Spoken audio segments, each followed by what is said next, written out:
দলের ভারপ্রাপ্ত চেয়ারম্যান জনাব তারেক রহমান চেয়ারম্যানের দায়িত্ব গ্রহণ করায় সন্তোষ প্রকাশ করেছে। জনাব তারেক রহমান আগামী 11 জানুয়ারি 2026 থেকে দেশের উত্তরাঞ্চলের কয়েকটি জেলা সফর করবেন বলে সিদ্ধান্ত নেওয়া হয়েছিল।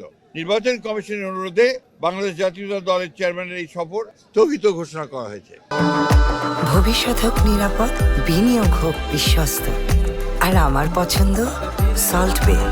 ওয়েলকাম টু সল্ট বে।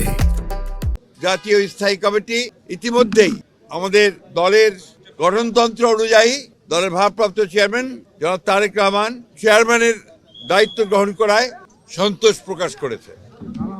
আলহামদুলিল্লাহ। এবং চেয়ারম্যান দল পরিচালনার ক্ষেত্রে যেন সফল হতে পারেন সেই জন্য সবাই দোয়া করেছে। প্রিয় সাংবাদিক বন্ধুগণ, এর পরের যে সিদ্ধান্ত আমরা নিয়েছি, এই সিদ্ধান্তটি হচ্ছে নির্বাচন কমিশনের অনুরোধে বাংলাদেশ জাতীয়তাবাদী দলের চেয়ারম্যান জনাব তারেক রহমান আগামী 11 জানুয়ারি 2026 থেকে জাতীয় নেতা মৌলানা আব্দুল হামিদ খান ভাসানী ও 2024-এর ছাত্রগণ অভ্যুত্থানে শহীদ আবু সাইদ সহ অন্যান্য শহীদদের প্রতি শ্রদ্ধা জানানোর জন্য তাদের কবর জিয়ারত এবং কিছু পারিবারিক দায়িত্ব পালনের জন্য দেশের উত্তরাঞ্চলের কয়েকটি জেলা সফর করবেন বলে সিদ্ধান্ত নেওয়া হয়েছিল। এ ব্যাপারে নির্বাচন কমিশনের অনুরোধে বাংলাদেশ জাতীয়তাবাদী দলের চেয়ারম্যানের এই সফর স্থগিত ঘোষণা করা হয়েছে।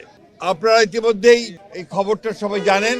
আপনারা সবাই খবরটা খুব ভালো করে জানেন যে দেশের যে নির্বাচন আগামী ফেব্রুয়ারি মাসের 12 থেকে অনুষ্ঠিত হতে যাচ্ছে, সেই নির্বাচনকে বিভিন্নভাবে প্রশ্নবিদ্ধ করার জন্য, বানচাল করার জন্য একটা মহল বিভিন্নভাবে চক্রান্ত করে। তারা ইতিমধ্যেই আপনি জানেন যে উসমান হাদিকে গুলি করে হত্যা করা হয়েছে।